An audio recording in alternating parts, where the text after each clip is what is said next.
Hello, I'm known as Dimwit, last mountain man, feared throughout the land. Let's have a look at Remington New Model Army 1858 from the American Civil War. And as you can see, it's loaded, all 6 chambers, and I got some beeswax and olive oil mixture smeared in here. And I have the hammer lowered in these safety notches that you have between the nipples on these guns. So they're quite safe to carry that way. There's no need to carry it with only 5 rounds in it. Let's shoot this thing and we'll talk some more.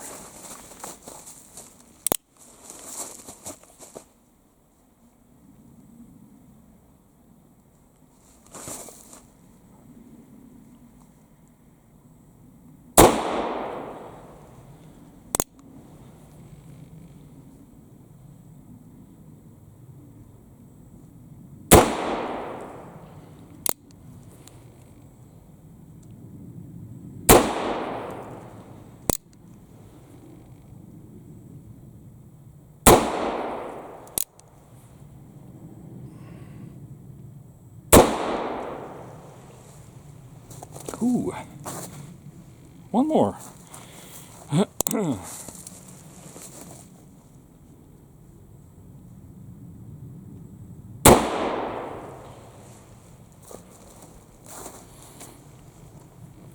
So now I have to clean this thing. And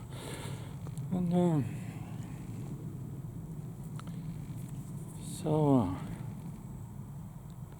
it's in really nice condition. There's no mechanical wear anywhere in this gun, but it's been stored in less than ideal conditions at one point, and it doesn't have a really nice blued even finish anymore. There's no rust really, there's no corrosion, there's no pitting. So I'm happy with it. And these revolvers, they really were the workhorses of the American Civil War.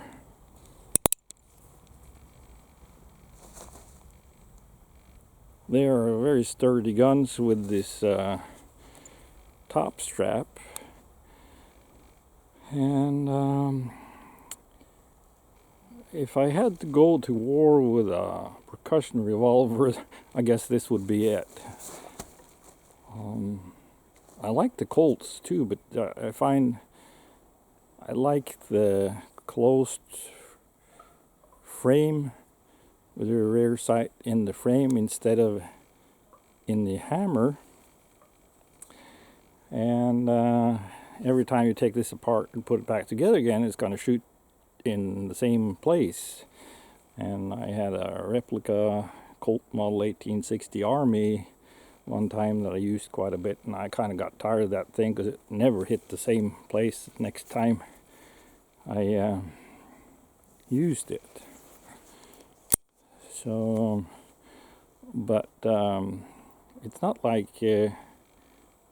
Colt didn't know about having a top strap on their revolvers. Their 1855 Roots revolvers got a top strap on it, but Colt felt that you get rid of a lot more of the black powder residue when you have an open top, and that's true.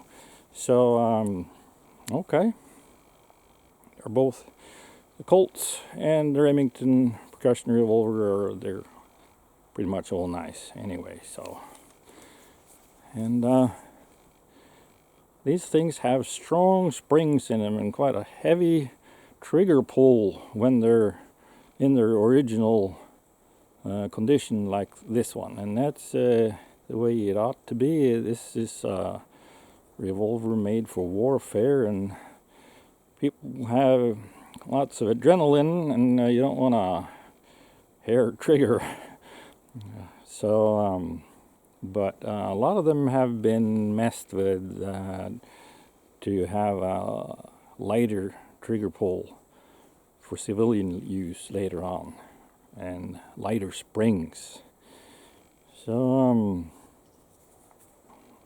I have some Remington videos already on my list of videos, and there will be a few more, but I have quite a few Colt revolvers, and I'm gonna start making videos with those, and I'll start with the percussion models.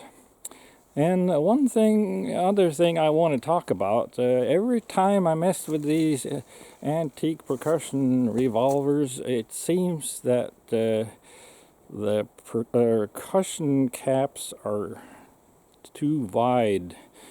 They fit kind of loose on the nipples, and what we used to do is just pinch them together with our fingers a little bit and stick them on there, but it's not ideal, and sometimes you get a kind of serial ignition, and more than the chambers next to the one you're firing is also going to go off, one or several, and that's never pleasant. And a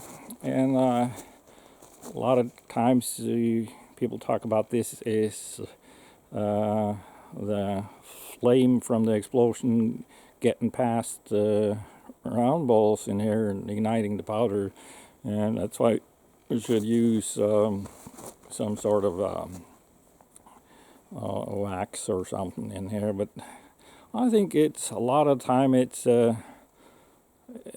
actually happening on the opposite side of the cylinder. Sometimes the percussion caps fall off. You don't notice it, and it doesn't take much for a spark or a flame to get in there and ignite the chamber. And even with a loose fitting percussion cap, that could happen. It's quite a flame going on here for a split second. So I'll show you how to deal with percussion caps on these antique guns.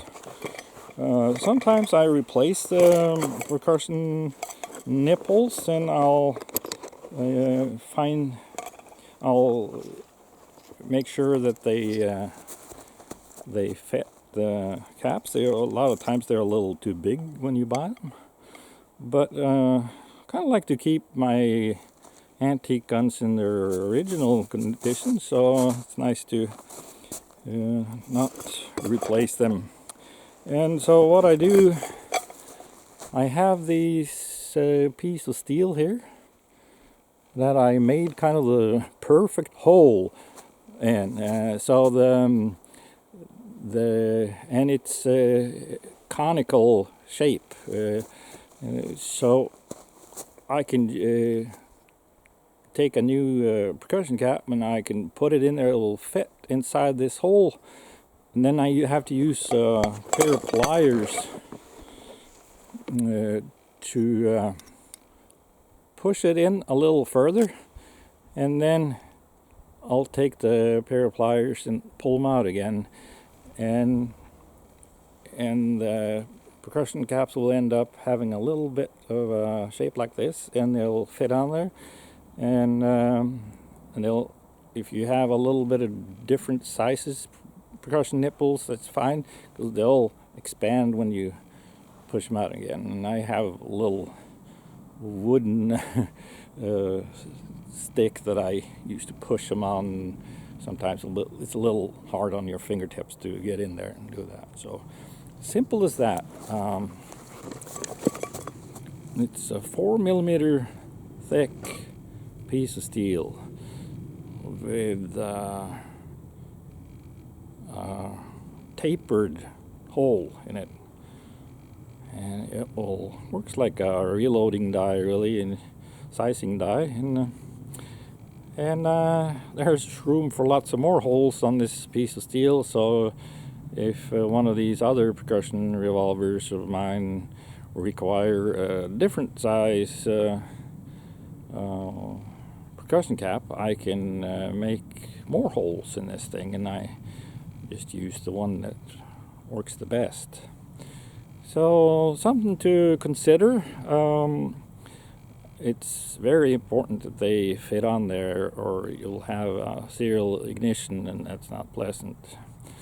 So thanks for watching, and hope you enjoyed it.